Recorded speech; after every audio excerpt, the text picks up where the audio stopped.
I'm not a lawyer, but I watched the final day of trial for the state of Florida versus Calvin Riley. So let me recap how it went. If you haven't watched my other 3 videos on this case, you have to start there so that you understand what's happening, because I'm just going to dive right in. Okay, so the second officer that arrived on the scene that night, Officer Meuth, is called to the stand, and the state walks her through her version of what happened, and they also play the video from her body-worn camera, but the audio is really bad from the camera, so I'm going to play some pieces of that, and then I'll play the question and answers that are given in court regarding the footage. Go ahead and step out of the vehicle for us.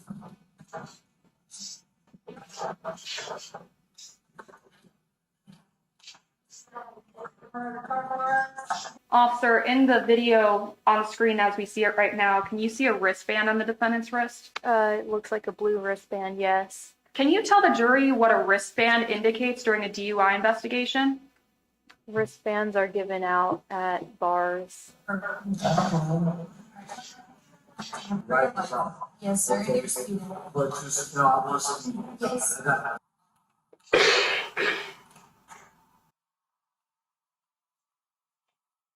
Officer, we just saw the search of the defendant's vehicle. Can you tell us what was found in the vehicle? There was an open Tervis that contained an alcoholic beverage located in the cup holder of the center console. And then Officer Oliver found the bottle of vodka. Did Officer Oliver ever say anything to you about the bottle of alcohol being opened or closed? No. Did this bottle, open or not, come into your decision to arrest the defendant for driving under the influence? No. In DUI investigations, if you find an open container that has something that smells like alcohol and then something that is sealed, does that indicate anything to you? Yes, so the open Tervis in the center console indicates that they were actively drinking and driving. The bottle of liquor found indicates that once they were done finishing the drink in the center console, maybe they opened the bottle and refilled their drink. Based on what the defendant told you, was he confused about who stopped him? Yes, he thought I was Officer Oliver there and I was the one that had stopped him. What does signs of confusion indicate in a DUI suspect? That their wits are not with them. Drinking affects memory, how you talk to people, how you interact with people. I might have got them confused too, I ain't gonna lie. Now I'm going to return back to the video. Ain't nobody no alcohol. You said you stopped me, my life is off. Because he said she stopped me for the marijuana. That's so alcohol. One is I told you had to be. She over there saying one thing, but she smelled marijuana. You don't smell no marijuana on me, you're a lie. You ain't smell no marijuana, you're a lie. You're a lie. You don't even be no police officer, you're a lie. You use that for an excuse. You use that for an excuse to do what you want to do. And sir, you ain't serve shit because you ain't got nothing. Because I don't smoke weed, I don't do no drugs. You're a lie. Officer, it looks like you're about to read something to the defendant. Can you tell us what that is? It's the implied consent. So when you get a license in Florida, you sign a bunch of paperwork. Implied consent is one of them, that if a police officer ever requests that you take a breath test, it's implied that you do. When you asked the defendant initially if he would take a breath test, what did he do? He just started yelling at me. Okay. Hey, listen to nothing. No, you're going from 1 to 2 to 3. I ain't doing nothing. I ain't doing nothing till I speak to a lawyer. I ain't doing nothing till I talk to a lawyer. I ain't doing nothing till I talk to a lawyer. You got your damn on? I ain't doing nothing till I talk to a lawyer. You a lie. I'm gonna prove that. And we're gonna fire you. We're gonna fire you because you a lie.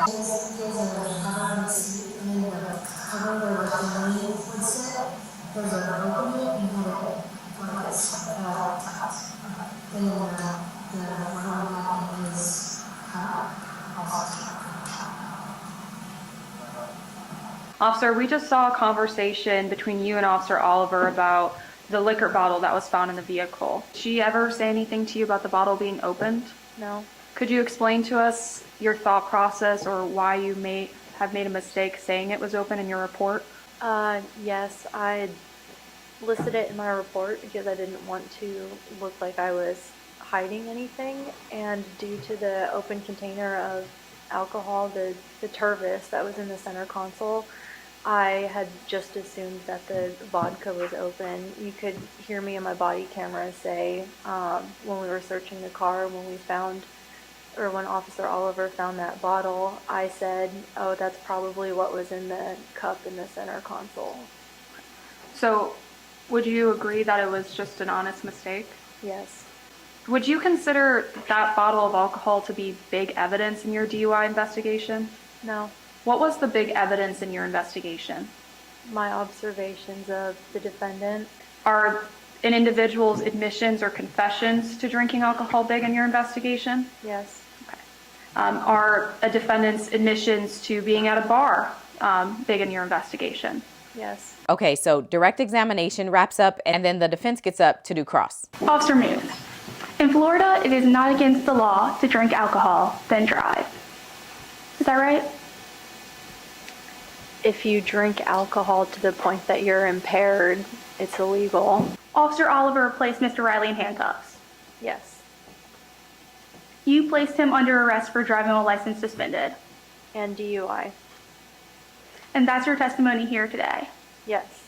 that you arrested him for, at that time, when he was placed in handcuffs, for driving while license suspended and DUI. Yes. Were you wearing a body-worn camera? Yes. The license is suspended, so we're gonna. No problem.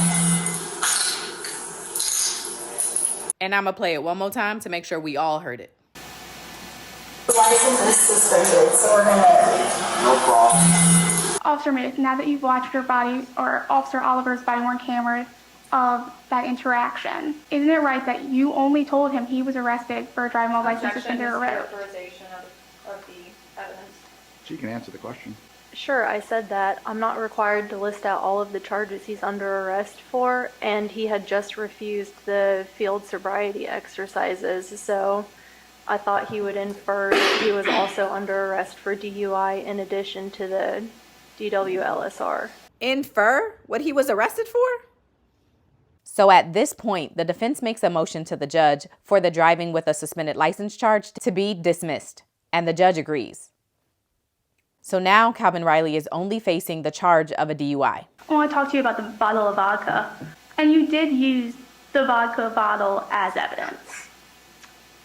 Like how I stated previously, we found it in the vehicle, so I listed it in my report because I didn't want to look like I was hiding anything. But you used it as evidence. The vodka bottle? Yes. No. That's your testimony here today, that you did not use the vodka bottle as evidence. Correct. Your Honor, may I approach her with your deposition? Question. And in that report, you mentioned that a vodka bottle was found in a pouch on the driver's seat. Is that correct? Answer. Correct. Question. And you mentioned that because it was evidence. Answer. Yes. That's inconsistent with your testimony today. Okay, you asked me about the vodka bottle, and I thought you meant it played into his evidence in his arrest at the point the vodka bottle was found. But you had automatically assumed that that vodka bottle was what was used to put in that cup. Yes, which was in my end. The state gets up and does a very brief redirect, and in it, the officer kind of ties up why she says Calvin was arrested that night. Can you tell the jury why you believed you had probable cause to arrest him for DUI at that point?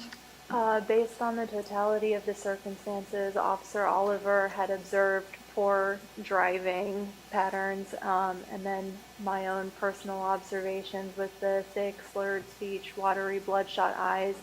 He had said he was leaving a bar and said that he had consumed a couple of 2 beers there. So both sides rest, they give closing arguments, and the jury is sent to deliberate. And a verdict is reached pretty quickly. In the matter of the state of Florida versus Calvin Riley, case number 2023 CT 854, we, the jury, finds as follows as to count 1 of the information, driving under the influence. The defendant, Calvin Riley, is guilty. So say we all this 8th day of April 2024. And then Calvin also gives a statement. I accept the responsibility for getting upset and let my emotions get over my judgment of just being a person and staying calm. Like I stated before, I was only going through this emotional stuff because the past I've been through with law enforcement and what I started going through that night with these officers, it was just a repeat of what I experienced growing up here. And it made me very upset and angry. And if anyone was hurt in that moment, I apologize, but at the same time, I was hurt too. And then here's how the judge sentenced him. All right, I'm going to adjudicate you guilty as I did before, sentence you to 6 months probation. As a condition of that probation, you'll do 10 days in the Leon County Jail. You'll also have to attend and complete DUI Level 1 school and any counseling as recommended. 50 hours of community service. Your vehicle, if you own one, will be impounded for a period of 10 days. If you no longer own a vehicle, you just need to get a certification from the DHSMV saying that you no longer own the vehicle, and that can be waived. Your driver's license will be suspended for a period of 6 months. You'll need to attend and complete a victim awareness program. You will have alcohol conditions with random breath test once per month. And your probation can terminate early at the halfway point if you have completed all of your conditions. Wow. Let me tell you a place I will never live.